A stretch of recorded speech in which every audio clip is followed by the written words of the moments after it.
In this video, I am going to explain about NumPy library. So NumPy is a library belongs to Python programming. Using this library, we can generate different types of arrays. That is nothing but creating arrays. We can access the individual elements of an array, and these arrays we can create with different dimensions like one-dimensional array, two-dimensional array, three-dimensional array, n-dimensional array. We can access the elements of one-dimensional array. We can access the elements of two-dimensional array. We can access the elements of n-dimensional array.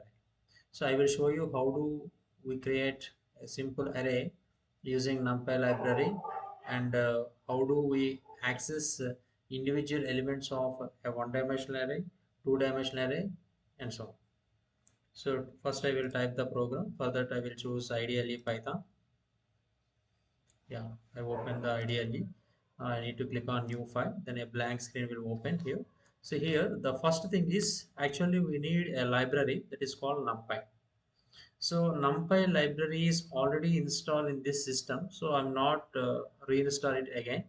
I will show you how to install and all those things later. First, it is already installed, so I will directly use it in my program as per my requirement. So here I need that NumPy library. So import NumPy library. Okay, now see, I want to create an array. So my first array, I want to hold it in a variable name, that array name called A1. So how do we create an array? NumPy dot, there is a function called array. Okay, here we can generate an array by using a sequence. So sequence means in Python we have lists, tuple, sets, and dictionary. All these are different types of sequences we can generate. So here I am taking the help of the list. List elements are enclosed in square brackets. So suppose here I am giving 10, 20, 30, 40, and 50. Okay, I'm closing the square bracket. I'm closing the parenthesis. So this is called creating an array. So I'm creating an array, and the result is holded in a variable called A1. Now A1 is the name of the array. If I want to print the array elements, I can access all the elements at a time by using the name of the array, that is called A1. Okay, you see here. I will save this program before run. In D drive, there is a directory. In that directory, I am going to save all these applications now. So NumPy. Okay, it is a first demo program using NumPy library, so I assigned the name as NumPy demo1.py.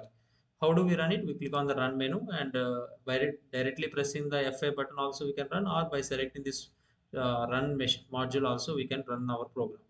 After running, it will show you the result. So what are the statements I used in the program? I imported a library. Using that library, I accessed the array function, because array function is defined in NumPy library. That is the reason using NumPy, I accessed the array function. You see, okay, I accessed the array function using the NumPy. Now this one. Now I want to, no, I will create one more array. Okay, this time two-dimensional array I am going to create. So if I want to create a two-dimensional array, I can enclose like this. So 10 and 20 as row 1, okay, comma, 30 and 40 as row 2, comma, 50 and 60 as row 3. Okay, so 10, 20 is representing row 1, 30 and 40 representing second row, 50 and 60 representing the third row. I am closing the final one, and I am closing the parenthesis also. See, the previous one, A1 is representing a one-dimensional array. Now this A2 is representing a two-dimensional array. Okay. Now after initializing the two-dimensional array, I am trying to print the result of A2. So in the same program, I added two more lines. So I will save this. These changes, if I want to test whether these changes are applied or not, I need to click on the run module button. You see, so 10, 20, 30, 40, it is displayed like a single row. But coming to the two-dimensional array, 10, 20 are the elements of row 1, 30, 40 are the elements of row 2, 50, 60 are the elements of row 3. It looks like a matrix combination of 3 rows and 2 columns. It's like a 3 rows and 2 columns. So 3 rows. What are those rows? This one. 10, 20 is row 1. 30, 40 is row 2. 50, 60 is row 3. Whereas 10 is first column element, 20 is second column element, 30 is first column element, 40 is second column element, 50 is first column element, 60 is the second column element. Okay. So like this we can create individual different dimensional arrays. Now the next thing is I want to test what is the dimension of this particular array. So we have an attribute called NDIM, which is used to find out the number of dimensions in the given array. Suppose if I applied the NDIM attribute on array A1, then it identifies the how many dimensions are there in A1. We know that A1 is one dimension array, so we are expecting the answer is 1.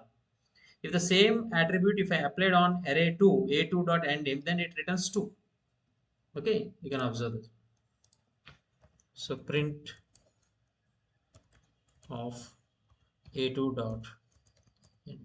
This is an attribute. Okay, so we'll have some running.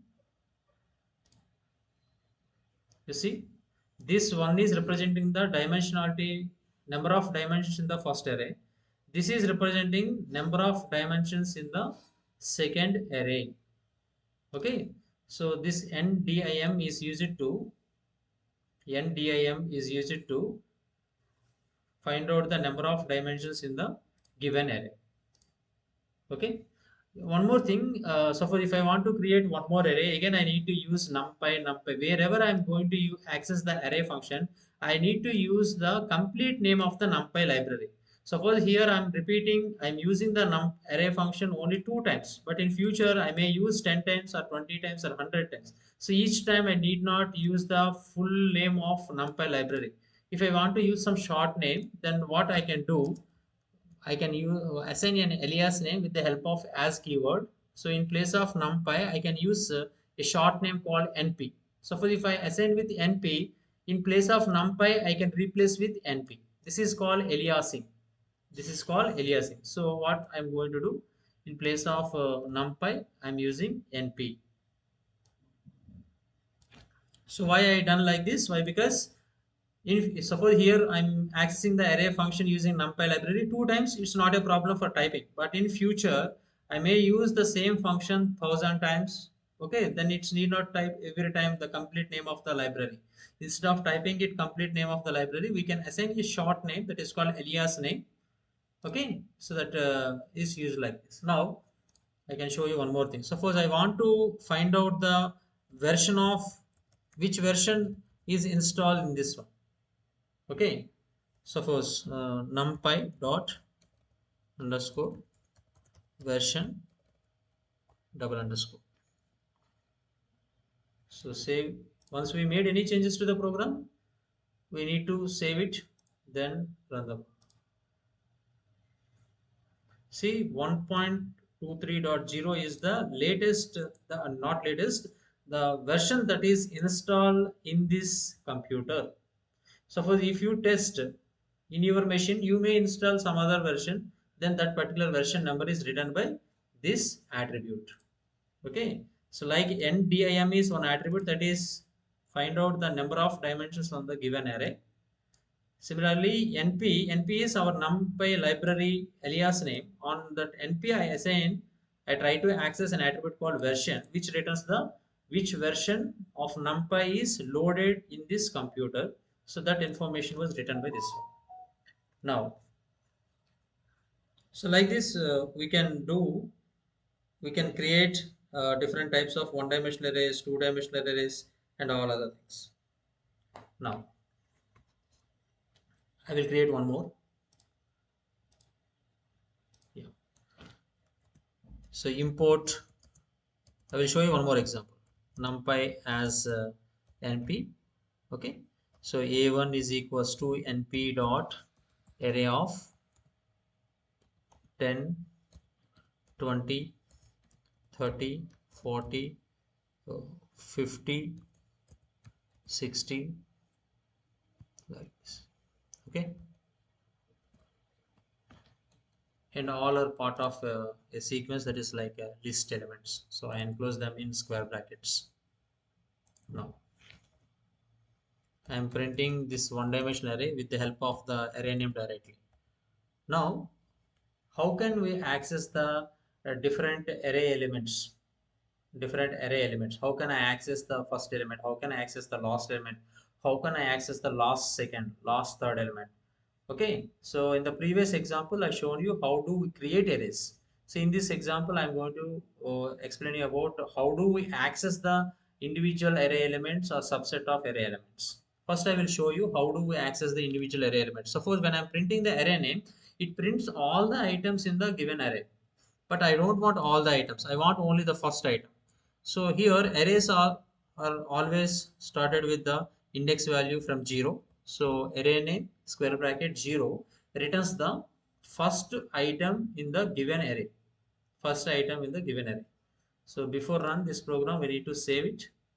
So assign a meaningful name. It is a accessing purpose. Suppose array access demo1.py. It is a first demo program about accessing array items using NumPy. So I saved it in the same directory. Now I will try to run this program by choosing this option. You see, when I am accessing a1 of 0, it prints the first item. If I try to print the a1 of 1, then it prints second item. This one prints third item, like that. I will print all those elements also.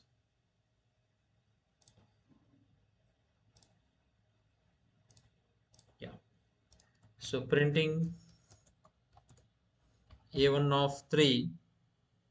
Suppose if I given a1 of 3 means which element is going to be print? This is located at 0 index, this is located at 1 index, this is located at second index, this is located at third index. So I am expecting 40 in place of this a1 of 3, it prints 40.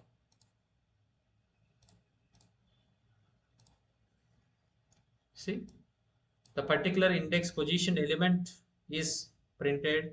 So in this way we can access individual elements. Suppose if I want to access the last element, so how can I do it? I can use negative indexing in Python. This negative indexing concept was not there in the previous programming languages like C, CPP, and Java. But in case of Python, this negative indexing is supported. If I place -1 means it fetches, it reads the last item in the given array. So the array is A1. Which one is the last element? 60. So I am expecting in this place it is going to print 60. So I will try to run the program and it is asking for save the program because I included new lines. So I will save it. You can see. So 60 is printed. How it is going to print it? Because I assigned -1. If I assign -2, it will print 50. If I assign -3, it will print 40. See, just I'm copying the same statement. I'm pasted it. I'm pasting 2 more times. I'm changing the index values and observe the result. So -1, -2, -3 means 60, 50, 40.